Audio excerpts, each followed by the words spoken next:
In this video, I will attempt to give you a brief overview on how to answer exam questions on the topic of the Constitution from the UK Government Unit of Edexcel A-Level Politics.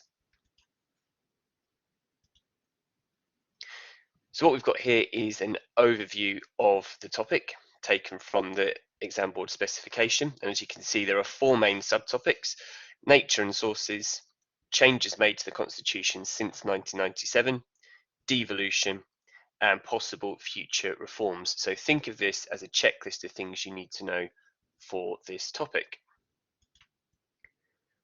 These are the key terms that have been picked out by the specification.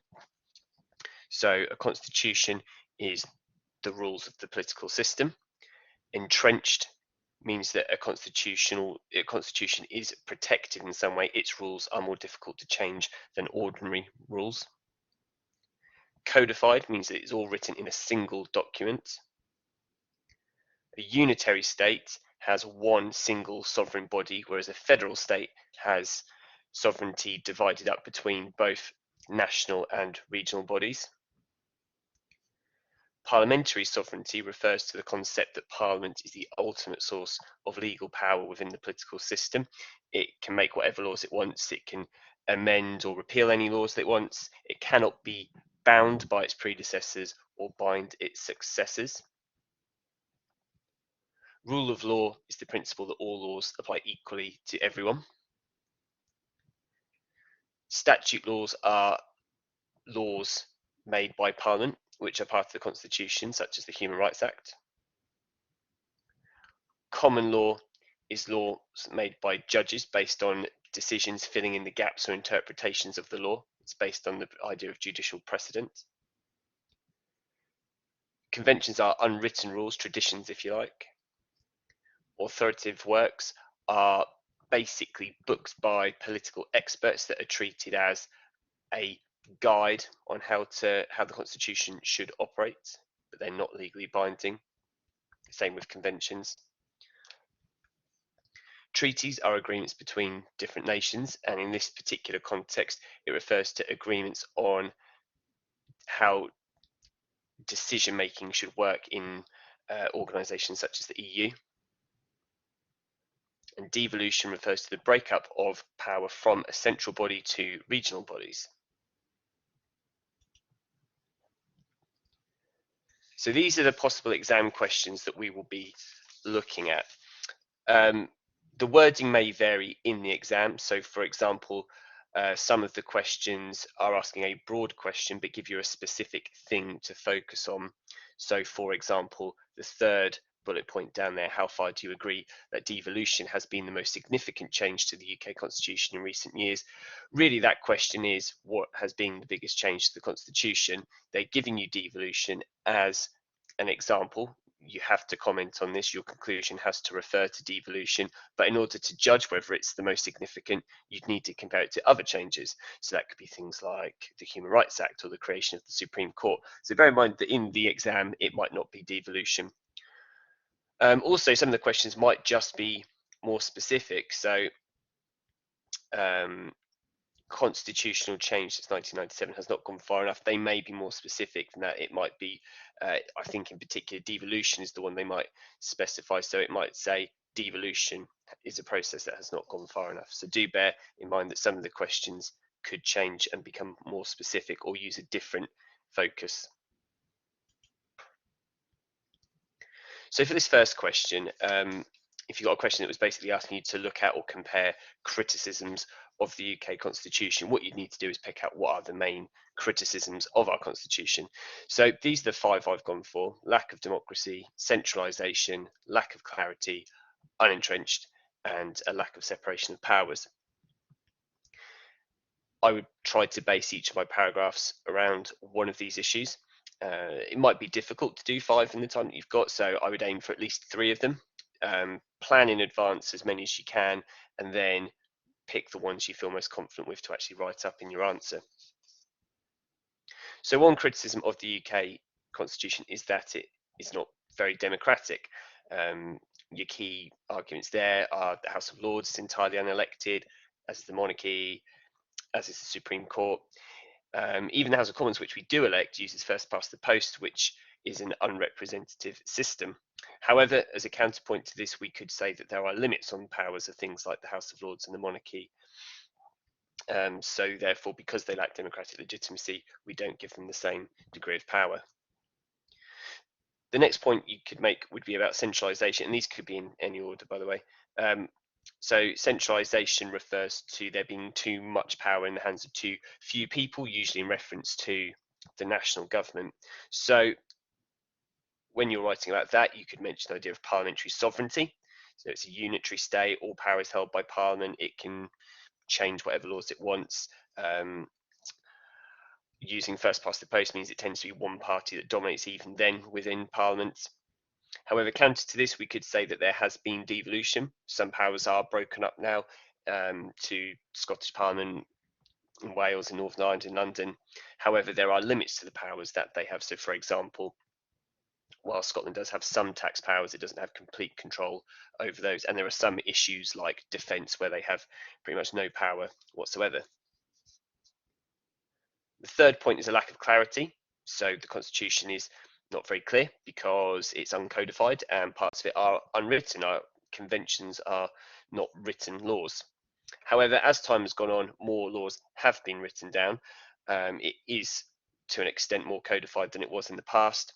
The process of completely codifying the Constitution might be deemed by some to be a potentially complicated and unnecessary process as well. The fourth one I've put is that our Constitution is unentrenched, which means that it is no more difficult to change constitutional rules than any other laws. In fact, in some cases with things like conventions, it's easier. And this means that our Constitution is vulnerable to being easily changed by politicians who might be doing it for their own benefit rather than the good of the general public.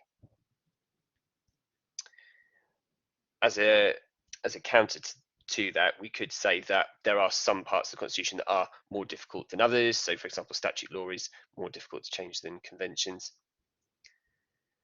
And the final point is about separation of powers. So we don't have a clear separation of powers between the executive and Parliament. To be the executive, you have to be, by convention, the largest party in the legislature. So the Prime Minister, the Cabinet, they are all also MPs or peers.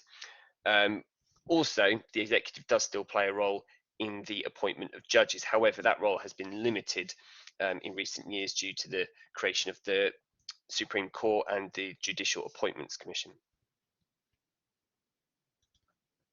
So they would be my key arguments for that particular question.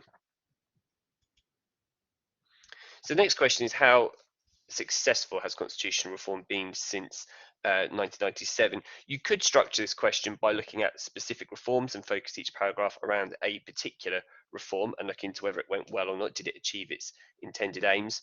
Another way you could do it is how I've done it here. So we could separate it into different issues. So democracy, decentralization, and rights.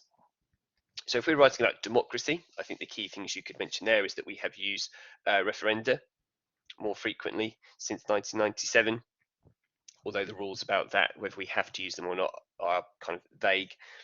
The House of Lords, there were attempts to reform that by both the new Labour government and the coalition government, but neither of them went through with it, or at least all of the democratic reforms. And both New Labour and the coalition looked into getting rid of first past the post for general elections, but again, neither of them went through with that. If we're looking at the issue of decentralisation, the main thing to mention here would be devolution. So you could talk about how power has been broken up. There's been the creation of these regional bodies across the country, although there are limits to how much power they have. And there are parts of the country maybe that could have devolved power but currently don't. And you could also perhaps mention the fact that the Supreme Court has been set up is kind of breaking power up. So the House of Lords is no longer the highest court in the UK. So this creation of a separate body has further decentralised power. And then the final one I've got here is rights. So for rights, big one to talk about be the Human Rights Act. So that's been introduced, clarified people's rights. So a good tool for judges to use in assessing whether the government has overstepped the mark in a judicial review. However, we know that it's easily changed and that current government policy is to replace it with a British Bill of Rights. And we can also talk about the Supreme Court and the Judicial Appointments Commission here as being reforms that have enhanced judicial independence.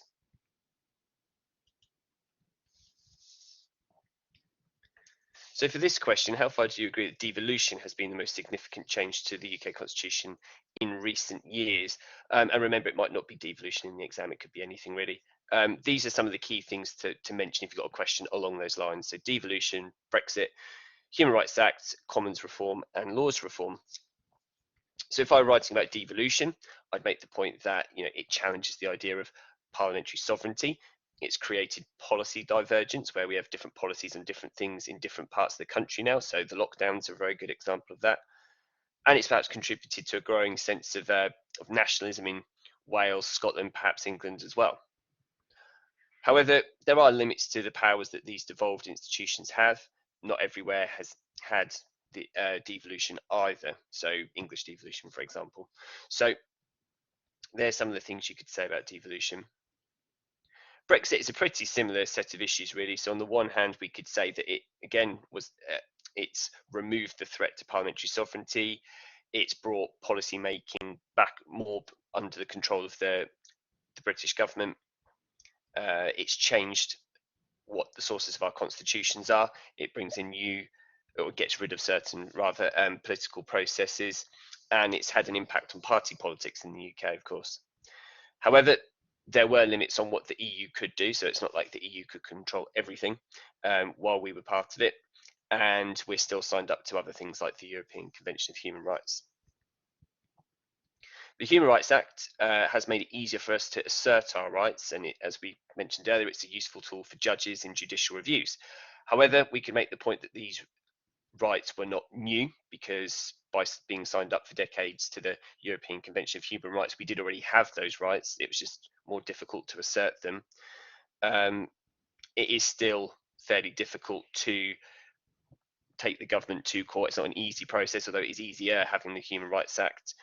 It isn't an easy process, and we know that the Human Rights Act may well be replaced in the near future. For Commons reform, I'd mention things like the rights reforms, which largely improving the work of select committees and making them more independent. We've also seen other kind of minor reforms like the changes to how PMQs work, going from twice a week to once a week, trying to push working hours to be more like a sort of a regular job. The Fixed Term Parliaments Act was a reform which took power, the decision-making power about elections away from the Prime Minister and having them regularly on a 5-year basis, although that has been scrapped now. And EVEL perhaps as well, so English votes on English laws, as a way of dealing with what was called the West Lothian question. However, on the other hand, the big one really, I suppose, is electoral reform. And as we said earlier, Labour and the coalition have looked into changing that, but not gone through with it. And then finally, we've got the Lords reforms. So you've got the Wakeham report, which led to all but 92 of the hereditary peers being removed. It then proposed that they would be elected, but that did not happen. The coalition also looked into electing the House of Lords, and that did not happen either. So there's some of the key things I'd mention for this question. I did mention the role of judges when we were talking about the Human Rights Act. You could probably do another paragraph perhaps on the creation of the Supreme Court and the JAC. That would be another one that you could mention that I've not written there. So the next question is, to what extent is greater democracy the most important consequence of constitutional reform since 1997? Remember, it might not be greater democracy that they pick out as being the main focus, but regardless, these are some of the things you could bring up if the question was worded along those lines. So if you were writing about greater democracy, on the one hand, we could write about the fact that there have been more referenda since 97, that in Scotland and Wales, elections for devolved institutions have a lower voting age now of 16, and devolution itself, we could argue, has improved democracy in the UK. However, the voting age is not 16 for many other elections in the UK. First past the post, while it is an electoral system, is not perhaps the most representative one, and we don't elect the Lords, the monarchy, Supreme Court justices. The next point would be devolution. So as we've mentioned before, its impact comes from it being potentially a threat to parliamentary sovereignty, policy divergence, uh, promoting different forms of nationalism. However, as we've also discussed already, there are limits on the power that these devolved institutions have, and not everywhere has had devolved power given to them. In terms of protection of rights, it'd be important to mention the Human Rights Act, perhaps other laws as well. So the Equality Act, the Freedom of Information Act, you could bring in as well, and also the Constitutional Reform Act, which created the Supreme Court and the JAC in an attempt to make the judiciary more independent. On the other hand, for this one, we could say that we know that the government intend to introduce a British Bill of Rights and that there are still threats to judicial independence and neutrality. For separation of powers, we would talk about the creation of the Supreme Court again and the JAC, but on the other hand, the Prime Minister and the Lord Chancellor are still involved in the appointment of Supreme Court justices, and there is a big overlap between Parliament and the executive. For parliamentary sovereignty, we could talk about Brexit and devolution. So the EU was a threat to parliamentary sovereignty, but we've now left. However, devolution is also a threat to parliamentary sovereignty, but ultimately Parliament is still sovereign because it can remove the powers of those devolved institutions. For parliamentary scrutiny, I suppose the main thing here would be the right reforms. So mentioned them earlier, designed to enhance the independence of select committees. Also the House of Lords Act 1999, by getting rid of most of the hereditary peers. The idea was that the Lords would be more meritocratic and might be taken more seriously. On the other hand, electoral reform would perhaps enhance parliamentary scrutiny, as it would prevent the government from having its majority most of the time, and the House of Lords Act could have gone further as well with elected judges, elected peers, sorry, and potentially getting rid of the last 92 hereditary peers. So the final point there is about nationalism. So this has been sort of promoted by devolution, also Brexit, and it's led to the Scottish independence movement, a growing sense of national identity in Wales, but ultimately these places are all still part of the UK.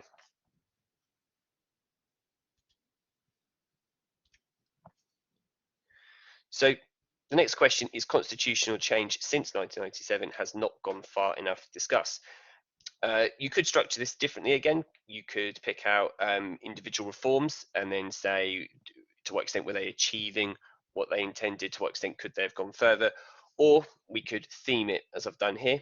So democracy, decentralization, and rights being the three themes.